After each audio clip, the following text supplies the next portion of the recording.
ጤና ይስጥልኝ የተወደዳችሁ ተመልካቾች እንደምን አላችሁ? ከሐረሪ ቴሌቪዥን በቀጥታ ስርጭት የዕለቱን የአማርኛ ዜና ወጃችንን እነሆ። የሐረሪ ክልል ምክትል ርዕሰ መስተዳድርና የክልሉ ግብርና ልማት ቢሮ ኃላፊ ወይዘሮ ሮዛ ኡመር በሐረሪ ክልል ሶፊ ወረዳ የፀሐይ ኃይል ምንጭን በመጠቀም በአትክልትና ፍራፍሬ ማሳ የተሰማኑ የበጋ መስኖ አትክልት እያመረቱ ያሉ አርሶ አደሮችን በመገኘት አበረታቱ። በዚሁ መሰረት የሐረሪ ክልል ሶፊ ወረዳ ቂሌ ቀበሌ ገበሬ ማህበር የሚገኙ አርሶ አደሮች የፀሐይ ኃይል ምንጭ ሶላርን በመጠቀም የተለያዩ አትክልትና ፍራፍሬዎችን እያመረቱ መሆናቸው ተነግሯል። ከግሪን ክላይሜት ፈንድ በተገኘ ድጋፍ ለመስኖ ስራ የሚውል ጥልቅ ጉድጓድ በመቆፈር ከ1 ኪሎ ሜትር በላይ የፀሐይ ኃይል ምንጭ ሶላርን በመጠቀም የበጋ መስኖ አትክልትና ፍራፍሬ እያመረቱ ያሉ አርሶ አደሮች ውጤታማ መሆናቸውንም የፕሮጀክቱ አስተባባሪ አቶ አራርሶ አደም ተናግረዋል። በዚህም በክላስተር በበጋ መስኖ ከ12 ሄክታር በላይ የሚሆን መሬት በልዩ ሁኔታ እየለማ መሆኑንና አርሶ አደሮቹም ያለ ምንም ወጪ የፀሐይ ኃይልን በመታገዝ በአትክልት ምርትና ምርታማነታቸውን ውጤታማ ስራዎች እየሰሩ እንደሚገኙ አቶ አራርሶ ጨምረው ገልጸዋል ሲል የተገኘው መረጃም ያመላክታል። በሐረሪ ክልል ከለውጥ ወዲህ የትምህርት ተደራሽነትና ጥራት በርካታ ስኬቶች ተመዝግበዋል ተባለ።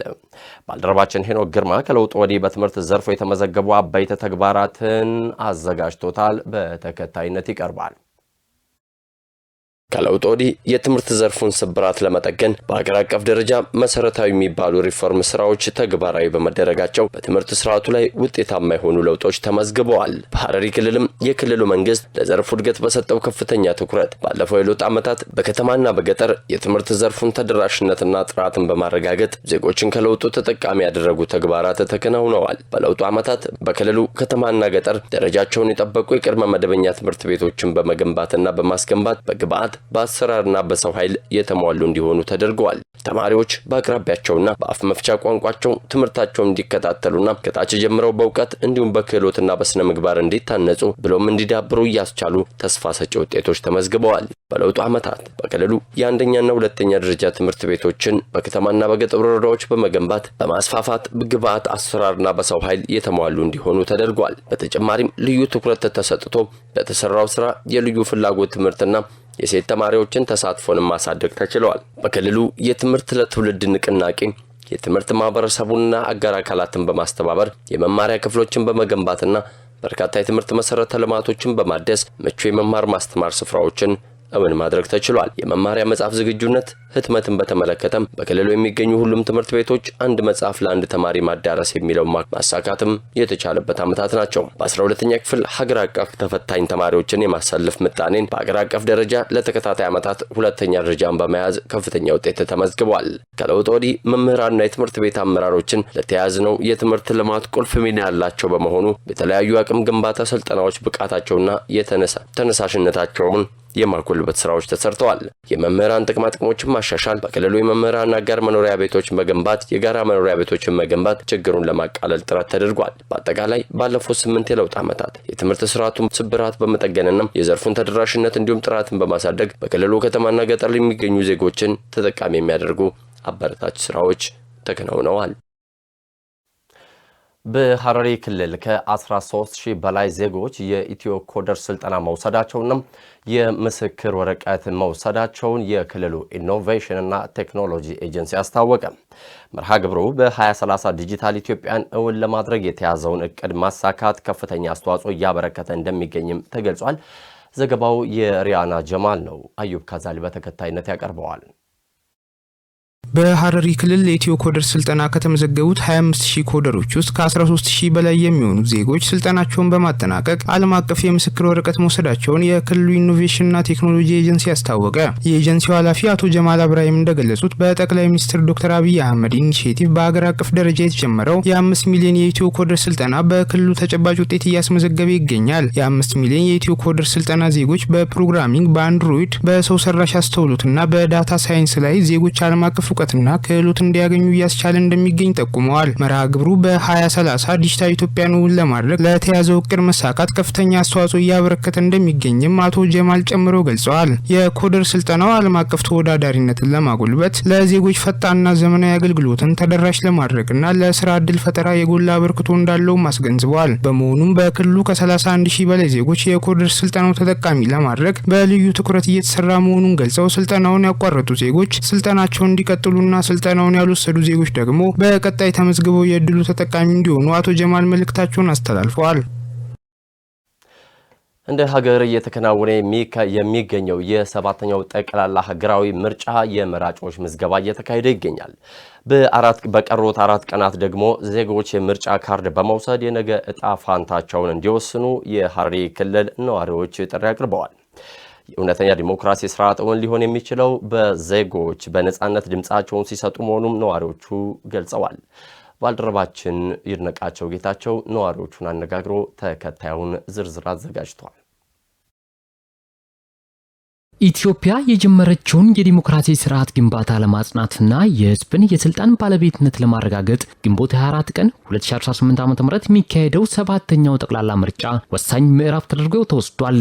የዚህ የታሪክ አካል ለመሆን ቀዳሚው ተግባር የምርጫ ካርድ በእጅ ማድረግ ቢሆንም ለመዝገባ የተያዘው ጊዜ ግን ወደ ማብቂያው ተቃርቧል። በሐረሪ ክልል በሚገኙ በተለያዩ የምዝገባ ጣቢያዎች ተገኝተው ካርድ የወሰዱ ነዋሪዎች እንደሚናገሩት የምዝገባ ሂደቱ ቀልጣፋና ምቹ በመሆኑ ካርዱን ለመውሰድ የፈጀባቸው ጊዜ አጭር እንደነበር ይገልጻሉ። በጣቢያዎቹ የነበረው አቀባበልና አገልግሎት አሰጣጥ ፍጥነት እስካሁን ያልተመዘገቡ ዜጎች ያለምንም ስጋት እንዲመርጡ የሚያበረታታ መሆኑን ነዋሪዎቹ ተናግረዋል። ዛሬም ያው እኔም ካርድ እንድቀበል መጣሁኝ።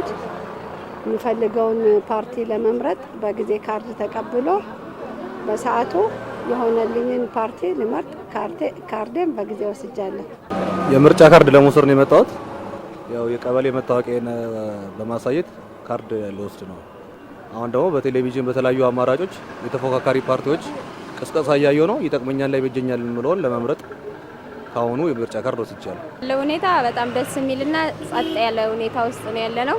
ሰላማዊ በተሞላበት ሁኔታ እየወሰድን ነው ያለው ነገር በጸጥታው በምርጫ አካሄዶ በአወሳሰድም ቢሆንም ምንም ችግር የለም። ሰው ማንኛውም ሰው የራሱን የሚፈልገው መምረጥን የሚችልበትን ዲሞክራሲና መብቱን የተጠበቀበት ስለሆነ በጣም ጥሩ ነው። እውነተኛ ዲሞክራሲ ስርዓት እውን ሊሆን የሚችለው ዜጎች በነጻነት ድምጻቸውን ሲሰጡ መሆኑን ነዋሪዎቹ ገልጸዋል። በመጀመሪያ ምርጫን ማካሄድ በራሱ የነጻነትን ሁኔታ ያሳያል። አንድ ሀገር እድገቷም ሆነ የሰላም ሁኔታ የሚረጋገጠው ምርጫዎች ሲደረጉ ነው። የቀረውን ነገር እየሄደ የምናየው ቢሆንም ሰው እስካሁን ያለውን ነገር በሰላም ማካሄዱ ራሱ ጥሩ ነው ብዬ አስባለሁ። ከዛ ባለፈ ምርጫ የማህበረሰብን ሁኔታም ሆነ የተለያዩ ነገሮችን ለመወሰን ቅርብ ያደርጋል። የሰለጠነ ማህበረሰብም ለመፍጠር ይረዳል። አንድ መንግስትን ለማቋቋም ህዝቡ የዜጋ ግዴታ ነው። ለዚህ ሲል ህዝቡ በፍላጎት ዲሞክራሲያዊ በሆነ መንገድ ለመቀጠል ህዝቡ በገባው ቃል ያው ካርድ ወስዷል። ከዛ ደግሞ የመጣል ቀን ራሱ መቼ ነው ብሎ በጥያቄ ራሱ ህዝቡ በጉጉት እየጠበቀ ያለው ሁኔታ ነው። ይሆንልኛል፣ ይሄ ያደርግልኛል በሚለው ነገር ነው ለራሱ ነው የሚመርጠው ምርጫ እና ሰው የራሱን ምርጫ መምረጥ የራሱ መብቱ ሆኖ እስካለ ድረስ የአሁኑ ምርጫ ደግሞ ዲሞክራሲ እና ህግና ደንቡን የጠበቀ እና በጣም አሪፍ ምርጫ አካሄድ ነው ያለው። እያንዳንዱ ዜጋ ይህን አመቺ ሁኔታ በመጠቀም በድምጻቸው የሚፈልጉትን ለውጥ ለማምጣት የምርጫ ካርድ መያዝ የመጀመሪያው እርምጃ መሆኑን በቀሩት ቀናት እንዲያረጋግጡም በአጽንኦት ገልጸዋል። ሰው አሁን ገና ነው በሚል ነው ያልወሰደው እንጂ ሰዓቱ ሲደርስ ወረፋ ነው። እኔ ራሴም ዘግቼ ነው አሁን የወሰድኩት 4 ቀን መድረሱን ሳይ ሌሎችም ከዛ በፊት መጥተው እቺን ካርድ ተጠቃሚ ሆነው ለሚፈልጉት ፓርቲ ምርጫቸውን ድምጻቸውን ቢሰጡ ጥሩ ነው። ከቁጭት ይወጣሉ እና ያው ሰው ወጣቱም ልጆቻችንም አካባቢያችንም በየአካባቢያችንም ያሉትን ሰዎች እየቀሰቀስን ተጠቃሚ ሆኑ እያልን የነገርን ነው እንደ ጎረቤቶቻችን። እኔ ያው ካርድ ወስጃለሁ። ያልወሰድነው ለሰዎች ሌሎች ለጓደኞቻችን አቅራቢያችን ያሉ ሰዎች በመናገር እንዲወስዱ መክራለሁ። እድል ሲመጣ ያው በ4 አመት በ5 አመት አንድ ጊዜ ስለሆነ ወጣቱ ያለውን እድል አሁን ቢጠቀም የቀሩትንም ቀናቶች ጥቂት ስለሆኑ እንዲጠቀምባቸው መክራለሁ። በአጠቃላይ በቀሩት 4 ቀናት የምርጫ ካርድ መውሰድ ለ7ኛው ጠቅላላ ምርጫ የባለቤትነት ማረጋገጫ ነው። ነዋሪዎችም ይህንን በመገንዘብ ለዲሞክራሲ ስርዓቱ መጠናከር አሻራቸውን እያሳረፉ ይገኛል።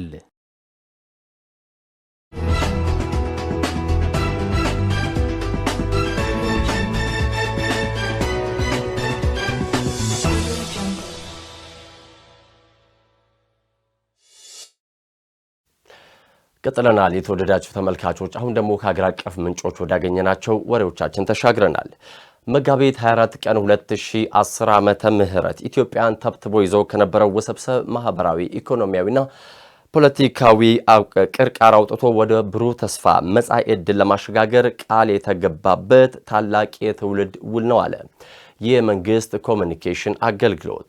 ታዲያ አገልግሎቱ መጋቢት 24 2010 ሀገራዊ ለውጡን እውን የሆነበትን 8ኛ ዓመትን መሆኑን ተከትሎ መግለጫን አውጥቷል። መግለጫውን ደግሞ በተከታይነት ባህር ጠንክር ያቀርበዋል። ኢትዮጵያ አዲሲቷ የተስፋ አድማስ ናት። መጋቢት 24 ቀን 2010 ዓ.ም በ21ኛው ክፍለ ዘመን የኢትዮጵያ ታሪክ አውድ ውስጥ አዲስ ትርጉምና ጽኑ ቃል ኪዳን ተላብሶ ብቅ ያለ ለሀገራችንና ለሕዝቦቿም አዲስ የተስፋ አድማስን የፈነጠቀ ክስተት ነበር። ይህ ዕለት ኢትዮጵያ ተብትቦ ይዞ ከነበረው ውስብስብ ማህበራዊ፣ ፖለቲካዊና ኢኮኖሚያዊ ቅርቃር አውጥቶ ወደ ብሩህ መጻኢ ዕድል ለማሸጋገር የተገባ ታላቅ የትውልድ ውል ሆኖ ተመዝግቧል። ከመጋቢት 2010 እስከ መጋቢት 2018 ዓ.ም ባሉት 8 የለውጥ ዓመታት የጊዜ ጉዞ ውስጥ ሀገራችን ያስመዘገበቻቸው ድሎች፣ የተሻገረቻቸው ክፉ ፈተናዎችና የገነባናቸው ተጨባጭ እውነታዎች ኢትዮጵያ ከነበረችበት የውድቀት ስጋት ታድገው ወደ ላቀ የልዕልና ምዕራፍ ያሸጋገሩ ናቸው። ይህ ትንሣኤ ጉዞ በፈተና እቶን ውስጥ አልፎ የነጠረ በጽናት የታነጸና የኢትዮጵያ የማይበገር ማንነት ለዓለም አቀፍ ማህበረሰብ ዳግም ያስመሰከረ የታሪክ አሻራ ነው። የዛሬው የፖለቲካ ምህዳራችን አስኳል የተቀዳው ከዚሁ ከመጋቢት 24ቱ የታሪክ ብርሃን ነው። የሐሳብ ልዩነትን በጸጋ የሚቀበል የመሃልና የዳር ፖለቲካዊ ቅራኔዎችን በማክሰም ህብረ ብሔራዊ አንድነትን ያጸና እንዲሁም ከፋፋይና ነጠላ ትርክቶችን በማርገብ የወል ሀገራዊ እሴቶችን የሚያሰርጽ ስርዓት እውን ሆኗል። ብሔራዊ ጥቅምንና ደህንነትን የሚያስቀድም ዜጋ ተኮር ዲፕሎማሲ የሚከተልና ለጎረቤት ሀገራት ቀዳሚ ትኩረት የሚሰጥ የፖለቲካ ስነ ምህዳር መሰረቱ የተጣለውም በዚህ ወቅት ነበረ። ከለውጡ ማግስት ጀምሮም የፖለቲካ አውዱ በዘላቂነት እንዲጸና አካታች ሀገራዊ ምክክር በስፋት እየተካሄደ ከመሆኑ በላይ የሽግግር ፍትህ ለማስፈንም እየተሰራ ይገኛል። የፌዴሬሽኑ አባል ክልሎችና ከተማ አስተዳደሮች ራሳቸውን በራሳቸው የማስተዳደር መብታቸውን በተግባር እየተለማመዱ ሲሆን የፖለቲካ ፓርቲዎችም በነጻነትና በህግ አግባብ ራሳቸውን ለውድድር እያቀረቡ ይገኛሉ።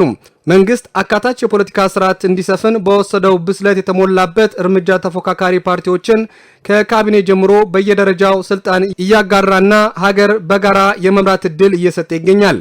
ይህም ኢትዮጵያውያን በለውጡ ብስራት አማካኝነት ከመጠፋፋት ፖለቲካ ወደ መተባበር የዲሞክራሲ ልምድም መሸጋገራቸውን በግልጽ ያሳያል። መጋቢት 24 ቀን የኢትዮጵያ የኢኮኖሚ ስብራት የታከመበትና አዲስ የእድገት ምዕራፍ የተጀመረበት ጭምር ነው። ሀገራችን በተለያዩ የንግድ ብድሮች ጀርባ ጎብጦ በነጠላ የኢኮኖሚ ፖሊሲ ምክንያት የመልማት ጸጋዎቿ ተዳፍነው በመንግስት የአፈጻጸም አቅም ውስንነትም በብሔራዊ ውርደት ዋዜማ ላይ ቆማ ነበር። የለውጡ መንግስት እነዚህን አደገኛ ቅርቃሮች በመበጣጠስ ኢትዮጵያ አዲሲቷ የተስፋ አድማስ ማድረግ ችሏል። አዳዲስ የንግድ ብድሮችን ከመውሰድ በመቆጠብና የነበሩትንም በልህ አስጨራሽ ድርድሮች ወደ ተራዘመ የክፍያ ጊዜ በመቀየር ኢኮኖሚውን ከውድቀት ታድጓል። በየደረጃው በተተገበሩ ሀገር በቀል የኢኮኖሚ ሪፎርሞች ከግብርና መር ወደ ብዝሃ ዘርፍ ኢኮኖሚ ትኩረት በመዞሩ የሀገሪቱ ጸጋዎች በላቀ ደረጃ መጠቀም ተጀምሯል። እንደ ታላቁ የህዳሴ ግድብ ያሉ ግዙፍ ፕሮጀክቶች ካጋጠሟቸው መዋቅራዊና የአፈጻጸም ችግሮች ወጥተው ዓለምን ባስደመመ ታምር ለምርቃት በቅተዋል። ከህዳሴው ግድብ ጎን ለጎን በርካታ ግዙፍ ፕሮጀክቶችን በማጠናቀቅም ኢትዮጵያ አዲስ የኢኮኖሚ ምህዋር ውስጥ መግባቷን ለዓለም አሳይታለች። ይህም ሀገሪቱ ያላትን ታሪካዊ የነጻነት ቀንዲል ከኢኮኖሚ ልዕልና ጋር አጣምሮ በዓለም የዲፕሎማሲ መድረክ ተሰሚነቷ እንዲጎላ አድርጎታል። ዛሬ ኢትዮጵያ በጥቂት መሪዎች የምትጎበኝ ሀገር ሳትሆን በየሳምንቱ የታላላቅ ሀገራት መሪዎች የምታስተናግድ ዲፕሎማሲዋ ከተከላካይነት ወደ አጀንዳ ሰጪነት ያደገበት ሀያል ሀገር ሆናለች። በተመሳሳይ መልኩም መጋቢት 24 ቀን የኢትዮጵያ ከተሞች ዳግም የተወለዱበትን መነሻ ሆኖ ያገለግላል። የለውጡ መንግስትም ከተሞችን ወደ ዘመናዊነት በማሸጋገር ንጹህ ስልጡን አገልግሎት ሰጪ የተቀናጀ መሰረተ ልማት መገኛ እንዲሆኑም በትጋት ሰርቷል። በኮሪዶር ልማት አማካኝነት ከተሞች አዲስ ገጽታ የተላበሱ ሲሆን ዘመናዊነትን የሚኖርና በዲጂታል ቴክኖሎጂ የታነጸ ትውልድ የመቅረጽ ስራ ጥልቅ መሰረት ይዟል። ከዚህ ባለፈ ማህበራዊ መስተጋብር ከመቼውም ጊዜ በላይ እንዲጠናከር ብዝሃነት የሀገር ጌጥና አንድነት ደግሞ የሀገር አቅም እንዲሆን ተደርጓል። ባለፉት ዓመታት ያጋጠሙ ሰው ሰራሽና ተፈጥሯዊ ፈተናዎችን በጋራ የመጋፈጥ ባህል ጎልቶ የታየ ሲሆን በድርቅና በመሬት መንሸራተት ለተጎዱ ወገኖችም የተደረገው ሀገራዊ ድጋፍ የዚሁ ጽኑ አንድነት ማሳያ ነው። የኢትዮጵያ የብልጽግና ጉዞ ለማደናቀፍ ከባዕድ ጋር አብረው ግጭት የሚፈጥሩ ባንዳዎች መላው ህዝቡን በአንድነት ቆሞ ምላሽ የሰጠበትና ጀግናው መሪም እንደ ቀደምቱ አባቶቻችን ለሀገር ክብር ወደ ጦር ሜዳ የዘመተበት የታሪክ ምዕራፍ ተመዝግቧል። ምንም እንኳን የውስጥና የውጭ ፈተናዎች ጉዞን ለማዘግየት ቢሞክሩም ኢትዮጵያ ግን አሁንም አስተማማኝ የፖሊሲ አቅጣጫ ላይ ትገኛለች። ያደገ በመጣው ዲፕሎማሲያዊ ተጽዕኖ እየፈጠረ ባለው ኢኮኖሚዋን በጀግኖ ልጆቿ ጽኑ ሀገራችን አዲስቷ የተስፋ አድማስ ሆና ትቀጥላለች። ዛሬ ላይ የለውጡን መሰረት ከማስፋፋትና ከማጽናት ወደ ማላቅ የተሸጋገረችው ኢትዮጵያ በቀጣዮቹ ጥቂት ዓመታት አፍሪካዊት የብልጽግና ተምሳሌትነቷ በተግባር ታውጇል። ይህ ለውጥ እውን ያደረገው ኢትዮጵያውያን ሁሉ የተጀመረው የብልጽግና ጉዞ በድል እንደሚያሳርጉት ጥርጥር የለውም። መጋቢት 24 ቀን 2018 ዓ.ም የመንግስት ኮሚኒኬሽን አገልግሎት። በተመሳሳይ ጉዳያችን ሀገራዊ ለውጡ እውን የሆነበትን የ8ኛ ዓመት በዓልን አስመልክቶ በሀገሪቱ በለውጡ ለተገኘው ድልና ስኬት እውቅና የሚሰጥ ታላቅ ህዝባዊ ሰልፍ በተለያዩ የሀገራችን ክልሎችና ከተሞች ተካሂዷል። በሌላ ጉዳያችን ደግሞ ኢትዮጵያና ቻይና የሁለትዮሽ ትብብራቸውን ለማጠናከር ተስማምተዋል። ለእነዚህና ሌሎች ሀገር አቀፍ ወሬዎቻችንን ደግሞ አዩብ ከዛሊ። ኢትዮጵያና ቻይና የሁለትዮሽ ልማት ትብብራቸውን ለማጠናከር መክረዋል። የገንዘብ ሚኒስትር አህመድ ሺዴ በሀገራቱ መካከል ያለውን የቆየ አጋርነት የበለጠ ለማጠናከር ከቻይና ዓለም አቀፍ ልማት ትብብር ኤጀንሲ ምክትል ሊቀመንበር ሊዩ ዩፌንግ ጋር ተወያይተዋል። አቶ አህመድ ሺዴ የኢትዮጵያን የኢኮኖሚ ማሻሻያና የልማት አጀንዳዎች በተመለከተ ገለጻ አድርገው የሀገራቱ ትብብር መጠናከር ዘላቂ እድገትና መዋቅራዊ ለውጥ ለማምጣት ትልቅ አስተዋጽኦ እንደሚኖሩ አስረድተዋል። ሊዩ ዩፌንግ በበኩላቸው ቻይና በፋይናንስ በቴክኒክና በአቅም ግንባታ ኢትዮጵያን ለመደገፍ ቁርጠኛ መሆኗን አረጋግጠዋል። ሁለቱም ወገኖች በባቡር መሰረተ ልማት፣ በግብርና፣ በዲጂታል ልማት፣ በኢንዱስትሪና በጤና ዘርፎች ላይ ትብብራቸውን ለማስፋት ሰፊ ውይይት ማድረጋቸው ነው የተገለጸው። በሀገራቱ መካከል ያለውን አጋርነት ወደ ላቀ ደረጃ ለማሸጋገር ተቋማዊ ትስስርን ለማጠናከርም ተስማምተዋል።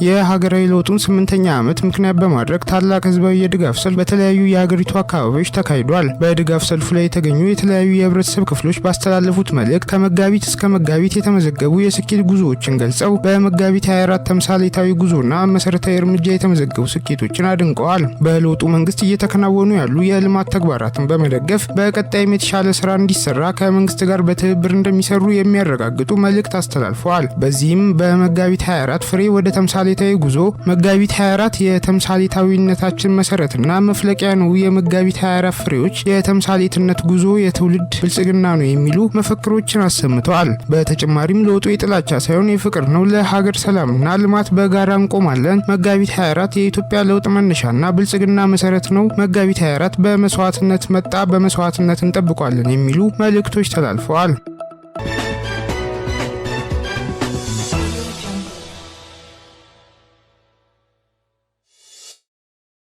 የትግራይ ክልል የባለድርሻ አካላት የአጀንዳ ማሰባሰብ መድረክ በ3 ቡድኖች ተከፋፍሎ እየተከናወነ ነው። የኢትዮጵያ ሀገራዊ ምክክር ኮሚሽን የትግራይ ክልል ባለድርሻ አካላት የአጀንዳ ማሰባሰብ በትናንትናው ዕለት በይፋ መጀመሩ ይታወቃል። የአጀንዳ ማሰባሰብ መድረኩ በዛሬው ዕለት እየተካሄደ ሲሆን የፖለቲካ ፓርቲዎች፣ ማህበራትና ተቋማት እንዲሁም ታዋቂ ግለሰቦች አጀንዳዎቻቸውን በቡድን ውይይት በማጠናቀር ላይ ይገኛሉ። በቡድን ውይይት የተጠናቀሩ አጀንዳዎች ለጠቅላላ የትግራይ ባለድርሻ አካላት ተሳታፊዎች ቀርበው ሀሳብና አስተያየት ተካቶባቸው የሚጸድቁም ይሆናል።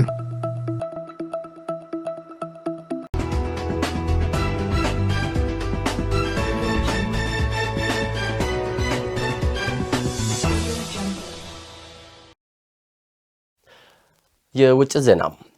የአፍሪካ ህብረትና የተባበሩት መንግስታት ድርጅት በሱዳን ለ2 ዓመታት የዘለቀውና ለበርካቶች የሚቆጠሩ ዜጎች እልቂት ወይም ሞት ምክንያት የሆነውን የእርስ በርስ ጦርነት ለማስቆም የሚያደርጉትን ዲፕሎማሲያዊ ጫና አጠናክረው መቀጠላቸውን በጋራ ገልጸዋል። ታዲያ ተቋማቱ በጋራ በሰጡት መግለጫቸውም ማንኛውም ዘላቂ ሰላም ሊመጣ የሚችለው የግጭቱ በአስቸኳይ ሲቆም ብቻ በመሆኑ የሱዳን ተፋላሚ ወገኖች ያለምንም መዘግየት ወደ ንግግር ሊመለሱ ይገባል ሲሉ ባወጡት መግለጫቸው አስጠንቅቀዋል። ተጨማሪ አለ።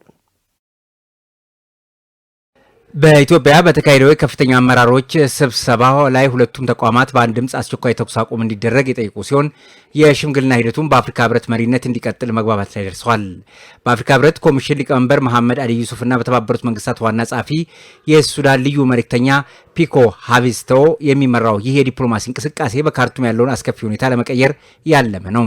ተቋማቱ በጋራ በሰጡት መግለጫ ማንኛውም ዘላቂ ሰላም ሊመጣ የሚችለው ግጭቱ በአስቸኳይ ሲቆም ብቻ መሆኑን በማስመር የሱዳን ተፋላሚ ወገኖችም ያለምንም መዘግየት ወደ ንግግር ጠረጴዛ እንዲመለሱ አሳስበዋል። በስብሰባው ላይ በዋናነት ከተነሱት ነጥቦች መካከል የሰላም ሂደቱ በሱዳናውያን ባለቤትነት የሚመራና ሁሉንም የህብረተሰብ ክፍሎች ያካተተ መሆኑን እንዳለበት ተገልጿል። ይህም ከውጭ የሚመጣ ተጽዕኖን በመቀነስ የሀገሪቱን ሉዓላዊነት የሚያከብር የፖለቲካ መፍትሄ ለመፈለግም አዲስ ተስፋ የፈነጠቀ እርምጃ ተደርጎ ተወስዷል።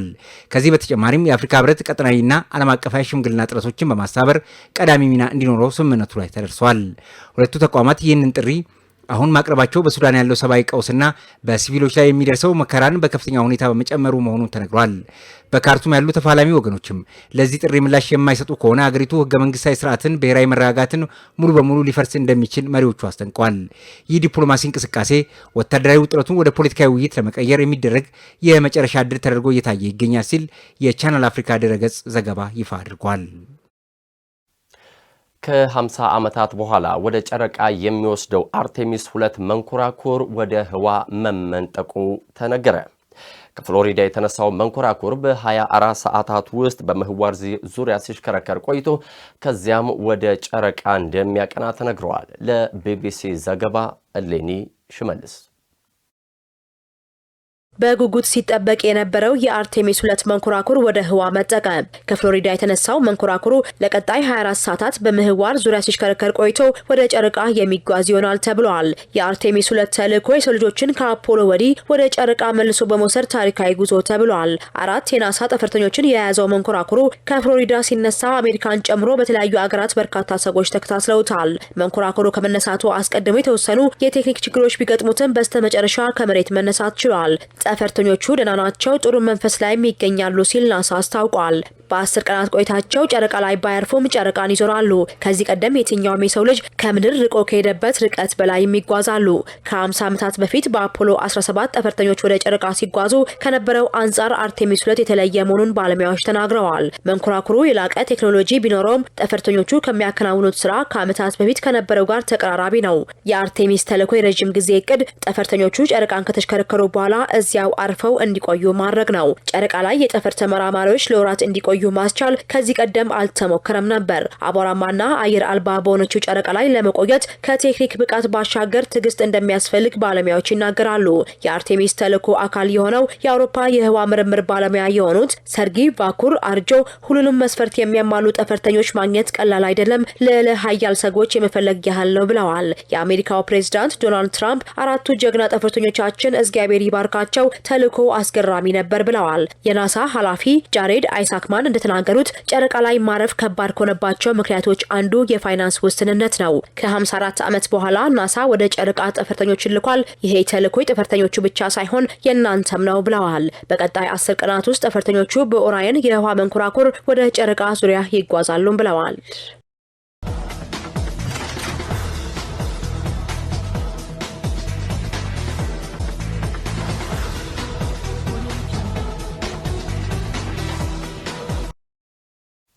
በመጨረሻም ስፖርት በሐረር ከተማ እየተካሄደ በሚገኘው የ23ኛው ሀገር አቀፍ የባህል ስፖርቶች ውድድር የተሳተፉ የባህል ቡድኖች በሐረር ከተማ በተደረገላቸው አቀባበል መደሰታቸውን ገለጹ።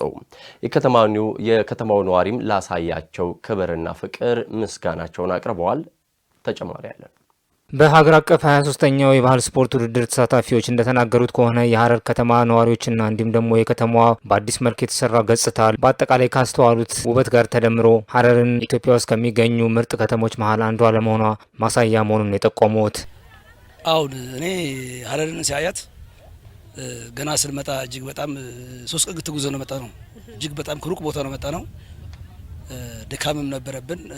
ናይት ላይ ነው ገባ ነው። ከዚያም በኋላ አሁን ከተማዋን ደግሞ ሲጎበኛት እጅግ በጣም እንጃ ተፈጥሮ የተቸራት ነገር ናት የምትመስለው። በእውነት እኔ ማህበረሰቡም ራሱ ያለው ፍቅርም ሐረር የሚያስብል ነው ይመስለኛል። እንደው ራሱ እኔ ከፍቅርም አልፎ ታማኝነትም አለባቸው። በጣም ደስምሩ ናቸው። እኔ በርግጥ እኛ ቁርስ ሆነ ቦታ ለመብላት ገብተን ነበር። አጋጣሚ ውሃና አንዳንድ ስልክ እዛ አስቀምጠን ረሰን ወጣና ቢያንስ ከ100 ሜትር በኋላ ልጁ ሮጦ መጥቶ ሰጠለን። በጣም እኔ እንጃ ብቻ የሐረር ፍቅር እኔ እንጃ ይከብዳል። እንደዛ ነው። እስከዛ ድረስ ነው ደረሰነውና መቼስ ሐረር ፍቅር ናት ሲባል በእርግጥም ፍቅር ናት። በጣም ትወደዳለች። ሐረርን ያየ አይዋሽም። እንደኔ ማለትም እንደኛ አባባል አለ አባይን ያላየ ምንጭን የሚባል ነገር አለ። ለዛ ሐረር በጣም ውብ ሀገር ናት። ይገባታል። በአጠቃላይ ህብረተሰቡም የነበራቸውን የቆይታ ጊዜ መልካምና ምንጊዜም የማይረሳ ከማድረግም አንጻር እውነትም የፍቅር ከተማ መሆኗን ያስመሰከረ እንደሆነም ጠቁመዋል። ሐረር ለመጀመሪያ ጊዜ ነው ያዩት። በጣም ውብ ናት። ማለት ከጠበቅኩት በጣም በላይ ነው ያገኘዋት። ሐረር ከዚህ ቀደም የነበረው እኛ በሚዲያ የምናየው ጀጎል ውስጥ የነበሩ ቤቶችን ምናምን እና በዛ ኢሜጅ ነው ጭንቅላታችን ውስጥ የነበረው። ግን እዚህ መጥቼ ሳይ በጣም ውብ፣ በተለይ ይሄ ከጠቅላይ ሚኒስቴሩ ኢኒሼቲቭ ጋር ከኮሪደር ስራ ጋር ተያይዞ በጣም ትልቅ ስራ የተሰራበት ከተማ ሆና ነው ያገኘሁት። እዛ ላይ በጣም ያው ህዝቦቿ ፍቅርነቱን ልነግር አልችልም፣ የሚታወቅ ነው፣ መላው የኢትዮጵያ ህዝብ የሚያውቀው ነው። ነገር ግን መጥተን ስናይ ሐረር ቀድመን ከጠበቅ ነው አየሯን ሞቃት እንደሆነ ነበር እኛ የምናውቀው። ግን አሁን መተን ስንመጣ ቀዝቃዛ ለሰው በጣም ተስማሚ የሆነ አየር ነው ያላት። እንደገና ደግሞ አካባቢውም ይሄ ከኮሪደር ጋር ተያይዞ ከከተማ ልማት ጋር በደንብ ነው የተሰራበት። በጣም ውብና ማራኪ ከተማ ሆና ነው ያገኘኋት። ሐረር እኔም ስመጣ ለመጀመሪያ ጊዜ ነውና በጣም ደስ ብሎኝ፣ አቀባበላችሁ ደስ ይል ነበር። በቃ ብዙ ነገሩ ደስ ይላል። እውነት ለመናገር ባህሉ፣ ካልቸሩ፣ ሁሉም ነገር ደስ ይላል። በጣም ነው የምናመሰግነው። እንግዲህ ያለን ጊዜ ትንሽ ቢሆንም ብንቆይ ሁሉ ደስ ይለን ነበር፣ ግን እናመሰግናለን በእንደዚህ አይነት መንገድ ስለተቀበላችሁ። የባህል ስፖርት ውድድሩ በአጠቃላይ ከተለያዩ የኢትዮጵያ አቅጣጫ የመጡ የኢትዮጵያ ልጆችን ከማዋሃድም አንጻር ከፍተኛ ሚና እንደነበረው ነው ተሳታፊዎቹ የጠቆሙት። የተወደዳችሁ ተመልካቾቻችን እስካሁን ድረስ ተከታተሉት የነበረው ከሐረሪ ቴሌቪዥን ለዕለቱ ያዝንላችሁ አማርኛ ዜና ወጃችን እዚህ ላይ ያበቃ። ከመላው ስርጭት ባለሙያዎች ጋር ሲሳይ ዘሪሁን ዜናዎቹ መራው። ጤና ይስጥልኝ።